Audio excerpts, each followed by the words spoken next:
नमस्कार। अंतर्राष्ट्रीय खबरों के हमारे इस खास कार्यक्रम में आपका स्वागत है। मैं हूं चंद्रशेखर जोशी। इस कार्यक्रम में हम आपको इस वक्त की महत्वपूर्ण अंतर्राष्ट्रीय खबरें बताते हैं, साथ ही दो बड़ी खबरों पर अपने विशेषज्ञ मेहमान के साथ चर्चा भी करते हैं।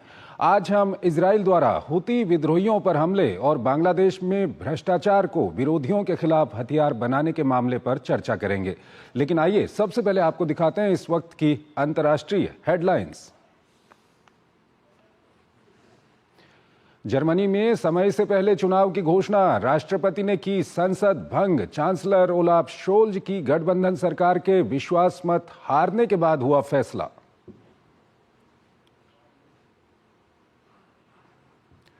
दक्षिण कोरियाई संसद ने कार्यवाहक राष्ट्रपति हान डक-सू को महाभियोग चलाकर पद से हटाया। मतदान के दौरान सदन में भारी हंगामा।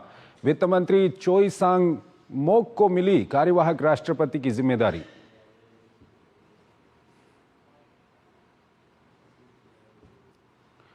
व्हाइट हाउस ने कहा, रूस के कुर्स्क में लड़ रहे उत्तर कोरियाई सैनिकों की पिछले एक हफ्ते में 1000 से अधिक मौत या घायल। राष्ट्रपति जो बाइडेन यूक्रेन के लिए एक और सुरक्षा सहायता पैकेज को जल्द देंगे मंजूरी।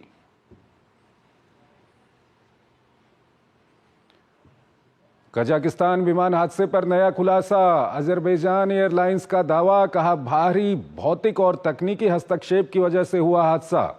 रूस ने कहा घने कोहरे और यूक्रेनी ड्रोन को लेकर जारी अलर्ट की वजह से विमान ने बदला रास्ता।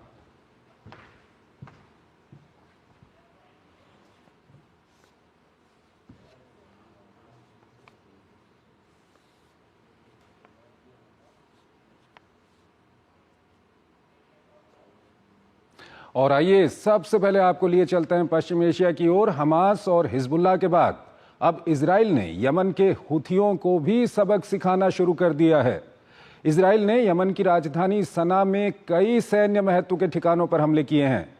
यह हमला हुती द्वारा इजराइल पर दागी गई बैलिस्टिक मिसाइल और ड्रोन हमलों के बाद किया गया है। हुतियों के बढ़ते हमलों के बाद नेतन्याहू ने कहा था कि हुती भी वही सबक सीखेंगे जो हमास, हिजबुल्लाह, असद सरकार और अन्य लोगों ने सीखा है। ये रिपोर्ट देखिए। ईरान प्रॉक्सी के बचे एकमात्र किले यमन के हुती समूह को जमींदोज करने के लिए इजराइल ने अब कमर कस ली है। गुरुवार को हुतियों के ठिकानों पर किए गए भीषण हमले से इजराइल के इरादों की झलक साफ मिलती है। इन हमलों में राजधानी सना के हवाई अड्डे, बिजली संयंत्र, बंदरगाह, शहर हुदैदा समेत दूसरे कई स्थानों को निशाना बनाया गया। हमले में हवाई अड्डे के कंट्रोल टावर के निष्क्रिय होने के बाद अब इसे बहाल कर दिया गया है। हमलों के कारण देश भर में आंशिक बिजली गुल हो जाने की भी बात कही जा रही है। इन हमलों में हुती समूह के कई ठिकाने ध्वस्त हो गए हैं। युद्ध स्तर के इस हमले में बड़ी संख्या में विमानों का इस्तेमाल किया गया। यमन पर इजराइल का अब तक का सबसे बड़ा हमला बताया जा रहा है। इस ऑपरेशन को अमेरिका के साथ समन्वय में अंजाम दिया गया। इजराइल का दावा है कि जिन स्थानों को निशाना बनाया गया है उनका इस्तेमाल ईरानी हथियारों के हस्तांतरण या ईरान के वरिष्ठ अधिकारियों के स्वागत के लिए किया जाता था। इजरायली प्रधानमंत्री नेतन्याहू ने कहा है कि हम ईरान के आतंक के हाथ को काटने के लिए प्रतिबद्ध हैं। यह हमला हुती द्वारा इजराइल पर दागी गई बैलिस्टिक मिसाइल और ड्रोन हमलों के एक दिन बाद हुआ है। हुतियों के बढ़ते हमलों के बाद नेतन्याहू ने कहा था हुती भी वही सबक सीखेंगे जो हमास, हिजबुल्लाह और असद सरकार व अन्य लोगों ने सीखा है। इस बीच विश्व स्वास्थ्य संगठन के महानिदेशक ने कहा है कि वे हमलों के दौरान हवाई अड्डे पर थे। वे संयुक्त राष्ट्र के कर्मचारियों की रिहाई के लिए बातचीत करने के लिए यमन में थे, जिन्हें वहां हिरासत में लिया गया था। हुती समूह ने 2014 और 15 की शुरुआत में यमन की सत्ता पर कब्जा करने के बाद से देश के अधिकांश हिस्से को अपने नियंत्रण में ले लिया है।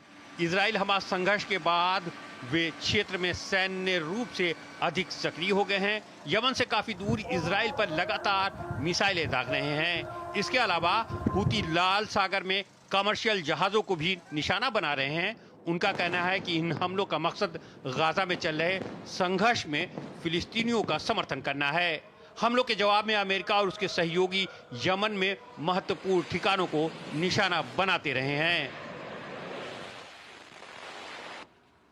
आइए इस खबर पर हम चर्चा करेंगे। हमारे साथ वीना सीकरी हमारे साथ जुड़ रही हैं, फॉर्मर हाई कमिश्नर हैं बांग्लादेश में भारत की, और साथ ही साथ विदेशी मामलों की जानकार हैं। वीना जी, बहुत बहुत स्वागत है आपका हमारे इस कार्यक्रम में। सबसे पहला सवाल आपके सामने हम यही रखेंगे कि हमास, हिजबुल्लाह और अब हुतियों के खिलाफ इजराइल ने मोर्चा खोल दिया है। क्या कुछ रणनीति इजराइल की है?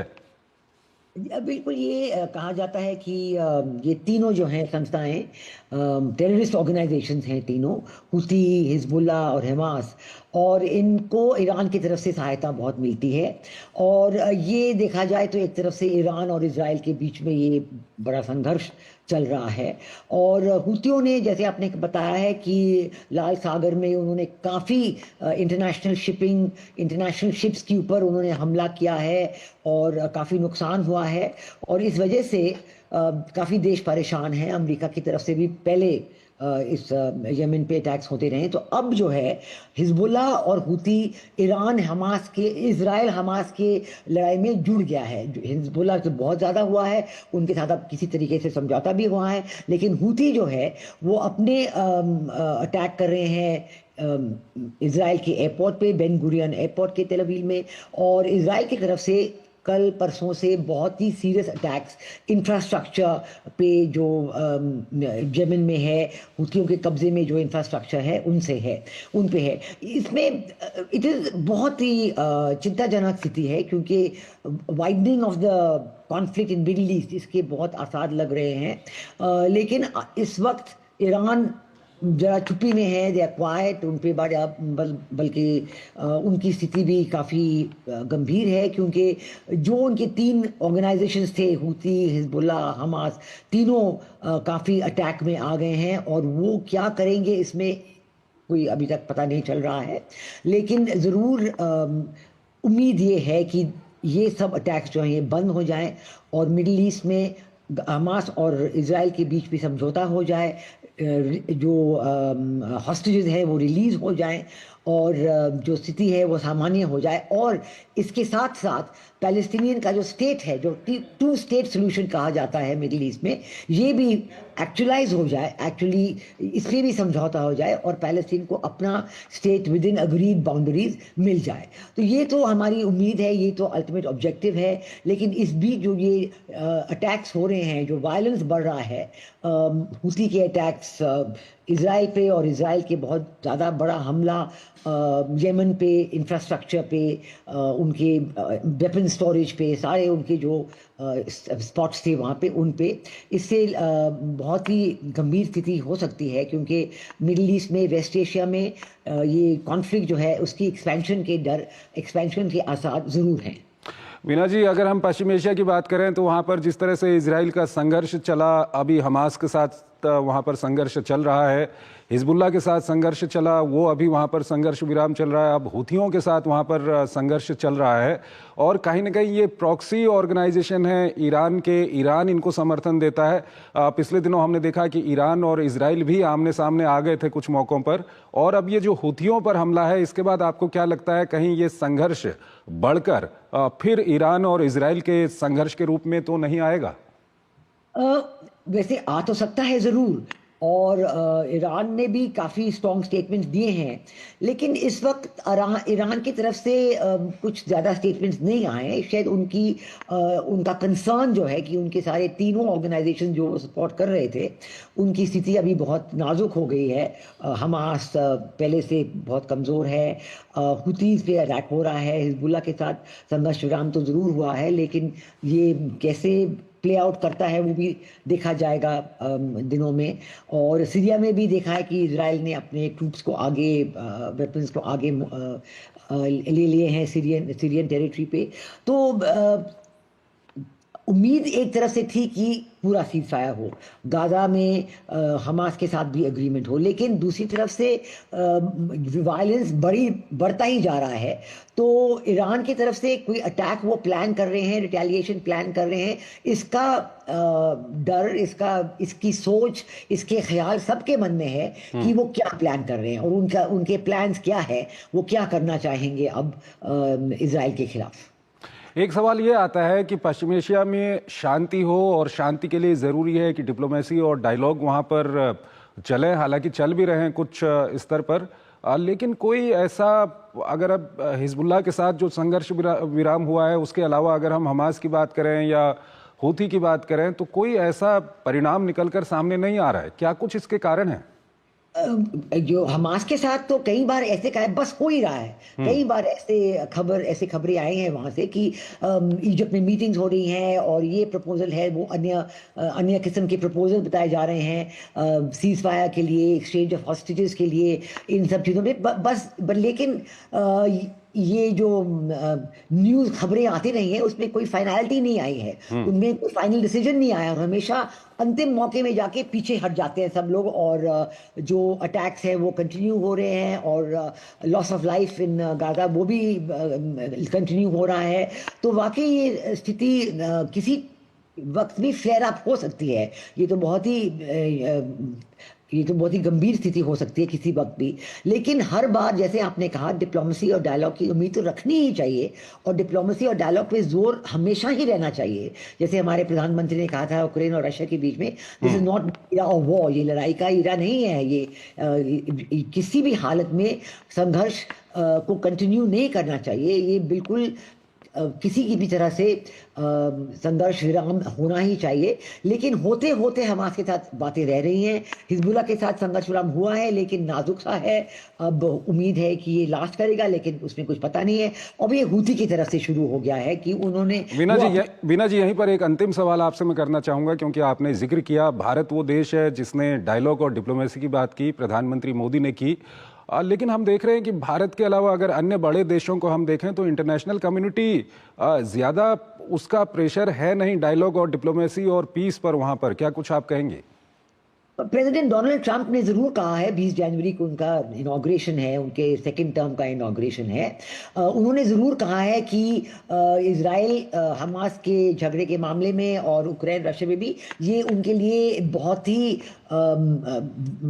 ही इम्पोर्टेंट विषय है और उनके पहले दूसरे दिन दफ्तर में जब वो आएंगे, इनॉग्रेशन उनका होगा तो इन पे वो अपना ख्याल करेंगे। और अब से ही कई हफ्तों से हम सुन रहे हैं कि कुछ उनकी बातचीत हो रही है सबके साथ और ज़रूर वो अभी तक उनकी तरफ से ये उम्मीद दिलाया जा रहा है कि उनकी जो प्रायोरिटी है इन दो कॉन्फ्लिक्ट के लिए वो अभी तक है और कुछ ना कुछ हल जनवरी के महीने में ही निकलेगा। ऐसे पूरी तरह की उम्मीद है, लेकिन होगा कि नहीं ये तो देखने वाली बात है। वीना जी आप हमारे साथ बने रहिए, एक और विषय है जिस पर अभी हम आपसे बातचीत करेंगे, लेकिन उससे पहले एक छोटा सा ब्रेक लेते हैं। आज सुनो, खाने में कोई स्वाद नहीं है। अरे किफायती लाल, सस्ते वाले दाल मसाले स्वाद हुआ बेकार, एकदम बकवास। इधर कीमती लाल को देखो खाना बना कमाल, MDH की हल्दी मिर्ची धनिया करे कमाल। ये रंग दे, ये खुशबू दे, ये तीखा, ये कम पड़े, समझे किफायती लाल क्या निराला MDH मसाला। जब धरती चीर कर निकलता है लोहे का पत्थर और मिलता है मोंगिया के जोश से, फिर तपता है, पिघलता है और बनता है फौलाद।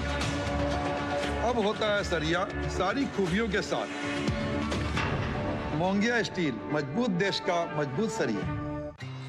अरे क्या हुआ मुन्ना, तुझे अदरक और चटवाता हूँ। देखिए इसकी सांसें तेज चल रही है, घरेलू इलाज नहीं, तुरंत डॉक्टर के पास ले जाना होगा। तुम तो यूं ही घबरा जाती हो। अच्छा मेरी एग्जाम कब है? एग्जाम? हाँ, और हम दोनों का टीकाकरण कार्ड कहाँ है? बेटा ये सब माँ को पता होगा ना। पापा जब सब माँ को पता है तो आप उनकी बात मानो ना। और स्कूल में भी बताया है कि सांस का तेज चलना निमोनिया हो सकता है। मान गए माँ की नजर को। चलो अस्पताल चलते हैं। इसे निमोनिया हुआ है। सही समय पर इसे यहाँ लाकर आपने बड़ी परेशानी होने से बचा लिया। अगर खांसी और जुकाम के साथ तेज सांस या पसली चलने लगे तो ये निमोनिया के लक्षण हैं। ऐसे में घरेलू इलाज नहीं, तुरंत अपने नजदीकी स्वास्थ्य केंद्र जाएं। सांस, निमोनिया नहीं तो बचपन सही।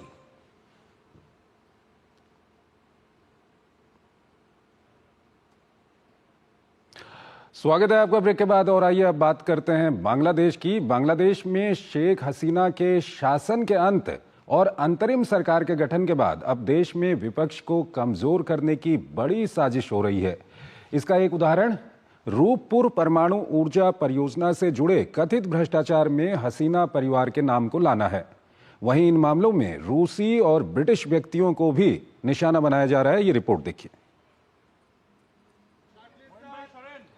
सत्ता परिवर्तन के बाद बांग्लादेश की अंतरिम सरकार ने शेख हसीना के खिलाफ जिस तरह से जांच और मुकदमों की ढेर लगा दी है, उसे बदले की भावना के साथ साथ किसी बड़ी साजिश की भी बू आ रही है।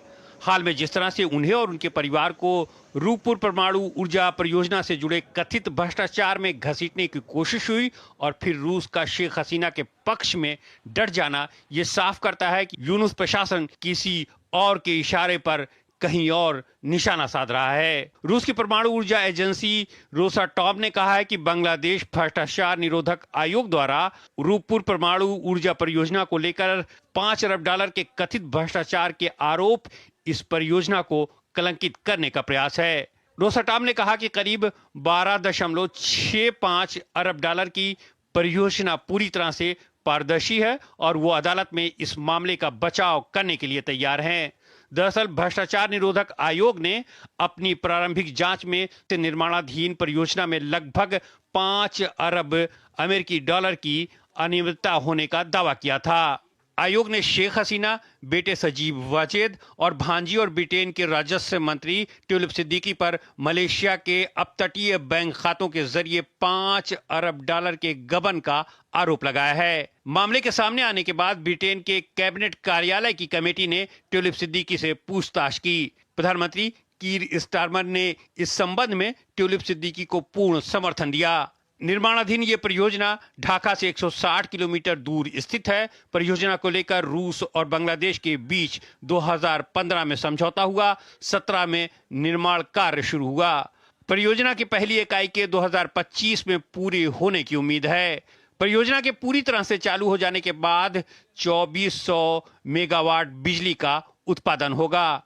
यूक्रेन युद्ध के बाद रूस पर लगे पश्चिमी देशों के प्रतिबंधों के कारण ये परियोजना काफी सुर्खियों में रही, लेकिन रूस ने हर हाल में इसे पूरा करने का भरोसा दिया। एक समझौते के तहत 2018 में भारत भी इस परियोजना से जुड़ गया। बहरहाल सवाल उठने लगे हैं कि हसीना के बहाने अपने आकाओं के इशारे पर यूनुस कहीं अपनी कुर्सी बचाने की जद्दोजहद में जुटे हैं या फिर तीसरी ताकतों के दबाव में अपने दो मित्र देशों के साथ संबंधों को ताक पर रखना चाह रहे हैं। वीना सीकरी हमारे साथ जुड़ी हुई हैं, फॉर्मर हाई कमिश्नर रही हुई हैं भारत की बांग्लादेश में। वीना जी, आपका काफ़ी महत्वपूर्ण अनुभव रहा है बांग्लादेश का। आपसे हम जानना चाहेंगे कि ये रूपपुर प्रोजेक्ट, एटॉमिक जो प्रोजेक्ट है, उसमें अब जो भ्रष्टाचार की बात आ रही है, उसको लेकर के शेख हसीना, उनके परिवार, यहाँ तक कि रूस और ब्रिटेन, इनको भी एक्टिव होना पड़ रहा है। इसको जरा हमारे दर्शकों को समझाइएगा। ये जो रूपपुर परमाणु ऊर्जा परियोजना है, ये बड़ी फायदेमंद परियोजना है बांग्लादेश के लिए, क्योंकि बांग्लादेश में ऊर्जा की बहुत ही सख्त कमी रही है। और प्रधानमंत्री शेख हसीना ने शुरू से, जब से 2009 में जब वो जुड़े थे दूसरी बार प्रधानमंत्री के कार्यकाल में, तो उन्होंने तब से कहा था कि मैं ये जो ऊर्जा की कमी है उससे ये मेरे लिए टॉप प्रायोरिटी है कि मैं ऊर्जा की कमी को दूर करना चाहती हूँ। तो भारत के साथ भी उन्होंने बहुत सारी ऊर्जा के प्रोजेक्ट्स किए, बड़े पॉजिटिव रहे। आपने सुना होगा कि अदानी एनर्जी का प्रोजेक्ट है, फिर दूसरा प्रोजेक्ट भी है भारत में friendship energy project, thermal power station project. और इस तरीके से प्रधानमंत्री शेख हसीना ने बांग्लादेश की जो ऊर्जा की कमी थी उसे ठीक करने की कोशिश की। जो बहुत ही इम्पोर्टेंट उनकी डिस्कशंस रूस के साथ हो रही थी, वो जो न्यूक्लियर पावर प्रोजेक्ट के लिए peaceful use of nuclear energy में सिविलियन एनर्जी प्रोडक्शन बहुत एक महत्वपूर्ण प्रोडक्ट है। और हमारे देश में भी, हमारे साथ भी कुरानकुलम प्रोजेक्ट रूस के साथ न्यूक्लियर पावर प्रोजेक्ट कोऑपरेशन है। और बांग्लादेश ने भी इसे 2015 में जैसे फाइनल कर लिया था और इसका कंस्ट्रक्शन अब शुरू हो गया है। और क्योंकि हमारी कोऑपरेशन रूस के साथ आगे थी इस सेक्टर में, न्यूक्लियर पावर प्रोडक्शन के सेक्टर में, तो हमारी भी कोऑपरेशन बांग्लादेश के साथ जुड़ गई। लेकिन अब जब मोहम्मद यूनुस की सरकार, तो मैं नहीं कहूँगी अंतिम अंतरिम एडमिनिस्ट्रेशन या अंतरिम रिजीम है, उन्होंने हर एक तरीके से ये दिखाना चाहा कि प्राइम मिनिस्टर शेख हसीना की बहुत सारी गलतियां, उन्होंने मर्डर तक के चार्जेस उनके खिलाफ लगाए हैं और बिना किसी प्रूफ में उनको कहा है कि आप ये मर्डर के चार्जेस हैं, और हमारे सामने भारत की सरकार के सामने एक्सट्रेडिशन रिक्वेस्ट भी पेश कर दिया है थ्रू अ नोट वबाल। कभी ऐसे होता तो नहीं है कि नोट वबाल के थ्रू एक्सट्रेडिशन हो जाए। और अब उन्होंने ये कहा है, ये इल्ज़ाम लगाने की कोशिश की है कि जो रूस के साथ कोऑपरेशन हुई है उसमें घोटाला है, और प्राइम मिनिस्टर शेख हसीना, उनके बेटे और उनकी नीस, उनकी बहन शेख रेहाना की बेटी ट्यूलिप सिद्दीकी जो कीर स्टारमर की सरकार में मंत्री हैं, उनके नाम लेके ये कहा है कि उन्होंने किया है। लेकिन रूस ने इस बात को बहुत जोरों से इनकार किया है और उन्होंने कहा है कि हम लीगल तरीके से भी इसे डिफेंड करने को तैयार हैं। और हमने देखा है कि रूस के साथ अक्सर जो bilateral government to government projects होते हैं उनमें तो बहुत कम ही ऐसे कुछ ऐसे संभावना होती है, ऐसे संभावना ही नहीं होती कि इसमें कुछ घोटाला का मामला हो। तो इसलिए लगता है तो ऐसे ही है कि यूएस के अंतरिम रिजीम यही कोशिश कर रही है कि शेख हसीना के खिलाफ इतने ज्यादा केसेस करें कि जो इलेक्शन। वीना जी क्योंकि यहाँ पर रूस शामिल है और जिस तरह का अभी अंतर्राष्ट्रीय सिनेरियो है और बांग्लादेश में जो कुछ हुआ उसके पीछे एक पूरा जो इंफ्रास्ट्रक्चर था वो लगभग आप और हम जानते हैं क्या उसके पीछे था। तो कहीं ना कहीं एक और शेख हसीना को फंसाने की साजिश तो है ही है, उससे आगे बढ़कर भी ये कुछ हो सकता है क्या? नहीं, साजिश इसलिए है क्योंकि वो किसी भी तरह से चाहते हैं कि शेख हसीना और उनकी अवामी लीग पार्टी इलेक्शंस में हिस्सा ना लें। और कहने का मतलब ही यही है, एक्सट्रेडिशन का जो रिक्वेस्ट करने उसका सबका मतलब यही है, क्योंकि अब पूरे अपने देश में भी, बांग्लादेश में भी लोगों का दबाव यही बढ़ रहा है। अन्य पॉलिटिकल पार्टीज बीएनपी हैं और अवामी लीग हैं, सब कह रहे हैं कि आप अब ये हालत बहुत ही बुरी है बांग्लादेश में, अब इलेक्शंस कराइए। और ये कह रहे हैं कि पहले अच्छा था, आगे भलो छिलो।